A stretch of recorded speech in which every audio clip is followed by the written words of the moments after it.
औज़ुबिल्लाहि मिनश्शैतानिर्रजीम बिस्मिल्लाहिर्रहमानिर्रहीम अस्सलाम वालेकुम वरहमतुल्लाहि वबरकातुहू। ब्रेकिंग ऑलवेज़ के साथ नाज़रीन इकराम, मैं हूँ फैसल सैयद। उम्मीद करता हूँ आप जहाँ भी होंगे रब ताला की पनाह में आफ़ियत से होंगे। IMF से कर्ज़े के हसूल में कामयाबी, हुकूमत के भंगड़े नाच, पेट्रोल 40 रुपये सस्ता करने का ऐलान। इसी पे बात करते हैं नाज़रीन कराम। आपको पता है कि IMF ने ये पैसे देने से पहले हमें कितना ख्वार किया, मिन्नतें करवाईं। कहा जा रहा था कि हम इस कर्ज़े के असूल के लिए हमें कोई प्रॉब्लम नहीं, हमारा मुल्क डिफ़ॉल्ट नहीं होगा, हम बच जाएंगे। मगर उस डिफ़ॉल्ट को बचाने के लिए कभी शहबाज शरीफ फ्रांस जाते हैं, वहाँ पर साइड मुलाकातें करते हैं, कभी उनको टेलीफोन कॉलें करते हैं, कभी इसहाक डार साहब जो हैं उनके पसीने छूटे हुए होते हैं कि हमारा जो बनेगा क्या, क्योंकि कौम को बताया हुआ है हम डिफ़ॉल्ट नहीं होंगे। तो अब 30 जून जो है वो नज़दीक आ रहा था, तो हंडिया जो है बीच चौराहे में वो टूटती हुई नज़र आ रही थी। तो ऐसे में दौड़ें लगी हुई थी और IMF की मिन्नतें समाजतें करने के बाद उसने कड़ी शराइत बनवा ली इनसे। और ये वो कर्ज़ा जो है, ये वो कर्ज़ा नहीं है जो बाकायदा एक कर्ज़ा दिया जाता है, ये एक स्टैंड बाई कर्ज़ा मिला है।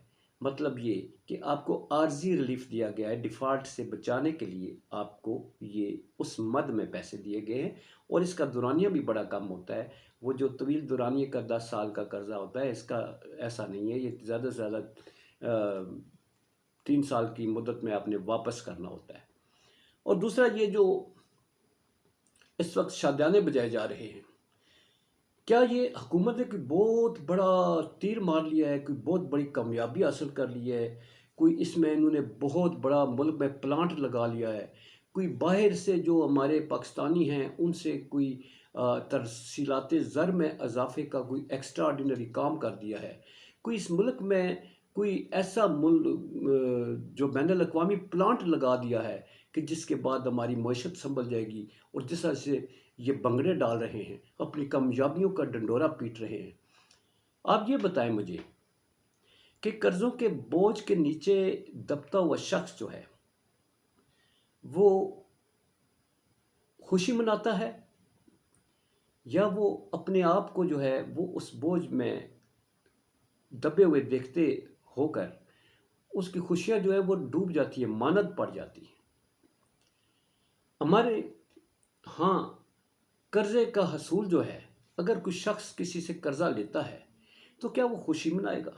किसी बेटी की जहेज़ के लिए कोई कर्ज़ा लेता है तो वो बाप जो है वो अपनी ज़िंदा जो है वो दरगोर हुआ होता है कि मैंने कर्ज़ा लिया है। और एक तरफ हमारी हुकूमत है, मुबारकबादें दे रहे हैं कि कर्ज़ा मिल गया है, जैसे बहुत बड़ा तीर मार लिया। और वो भी थोड़ा सा कर्ज़ा लेकर, $1 अरब लेकर, तो वो उल्टी सीधे छलांगे मार रहे हैं। और इसमें इसहाक डार साहब जो है अपनी कामयाबियाँ वो उसके गुन गनवा रहे हैं। और 13 महीनों में जो कामयाबियाँ हासिल की हैं उनका पोल तो सारी कौम के सामने खुल चुका है। तो अब ये जो लिया है थोड़े से अरसे के लिए, ये भी आपकी कामयाबी हो गई है, बड़ी कामयाबी हो गई है। इस कर्ज़े के असूल के बाद नाज़रीन आपको मालूम है, ये जो छलांगे मार रहे हैं ना, उल्टी सीधी कलाबाजियाँ खा रहे हैं, इसके असरात तो अवाम ने भुगतने हैं। इनके याशियाँ लल्ले तलल्ले चलते रहेंगे, क्योंकि टैक्सों का बोझ जिस कदर ये बजट इन्होंने दिया, बजट के बाद उसमें तरमीम करके IMF से कर्ज़ा लेने के लिए मज़ीद तरमीम की, मज़ीद टैक्स लगा दिए। अवाम पर बोझ डालने के बाद अब शहबाज शरीफ कहते हैं मैंने तो इशराफिया के जेब से पैसे निकालने हैं, अवाम से हमने तंग नहीं करना आम आवाम को। और अशराफिया कौन सा है? अशराफिया वो है जिसकी थोड़ी बहुत इंडस्ट्री चल रही है, उस पर टैक्स लगाएंगे, उसने अवाम से पैसे लेने, अवाम की जेबों से उसने पैसे जो है वो अपने ले लेने हैं। अवाम का खून निचोड़ कर आपके लल्ले तलल्ले तो चलते रहेंगे। ये जो तरक्याती फ़ंड्स के नाम पर आप अपने मेम्बरान को पैसे देते हैं, अय्याशी नहीं है तो क्या है? ये कितना तरक्याती फ़ंड, कितना ये अवाम पर लगाते हैं पैसा। ये हमारे सामने, हमारे और आप लोगों सब के सामने कितना सारा वो लगता है। पेट्रोल पेट्रोल का कहा गया था कि रूस से तेल आ रहा है। वो पिछली हुकूमत के चेयरमैन ने जो है उसने रूस से यही कुछ मुआहदा करने गया था, तो आपने उसकी हुकूमत को जो है वो गिरा दिया और अब उसको गद्दार डिक्लेयर कर रहे हैं, उसके खिलाफ आप साजिशें कर रहे हैं। تو اس نے بھی یہی بات کی تھی، مگر آپ نے روس سے تیل لانے کا کہا جی، وہ ایک جہاز آ رہا ہے جی، دوسرا آ رہا ہے جی، اب تو ہو میڈیا جو ان کا وہ اپنا میڈیا، ان کا گھر کا میڈیا ڈنڈورا پیٹ رہا جی، او اب تو جناب عوام کو ریلیف ملے گا، مگر آج اعلان ہوتا ہے کہ 15 دن کی قیمتیں برقرار رکھی جائیں گی۔ وہ 15 دن کے بعد قیمتیں اس آئی ایم ایف کے قرضے کے بعد جو ہے وہ مزید بڑھیں گی، عوام پر بوجھ ڈالا جائے گا۔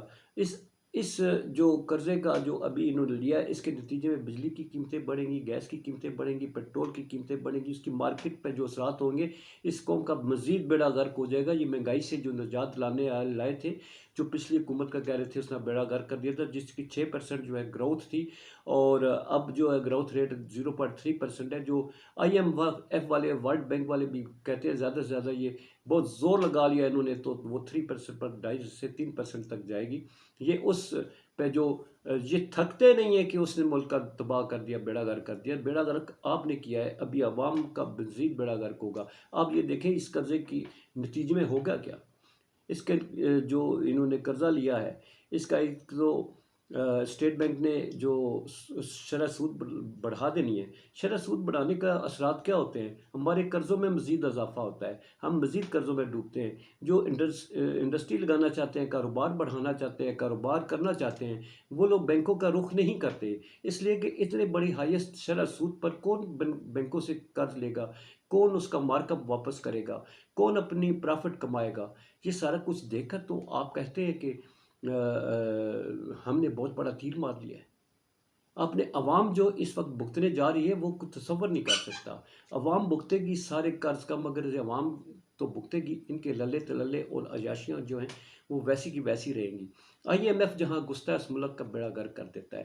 انڈیا نے ترقی کی کیونکہ اس نے آئی ایم ایف سے نجات حاصل کر لی تھی۔ ہمارا بیڑا غرق اس لیے کہ ہم آئی ایم ایف کے چنگل میں پھنسے ہوئے ہیں۔ ہمارے جو اکنامکس کے پروفیسر ہوا کرتے تھے، بڑے نامی گرامی، پروفیسر اقبال بخت صاحب، وہ کہا کرتے تھے کہ جس ملک میں آئی ایم ایف کا اثر و رسوخ بڑھ جاتا ہے، جو ملک آئی ایم ایف کے محتاج ہوتے ہیں، وہ بیڑا غرق ہو جاتا ہے، وہ تباہ ہو جاتے ہیں۔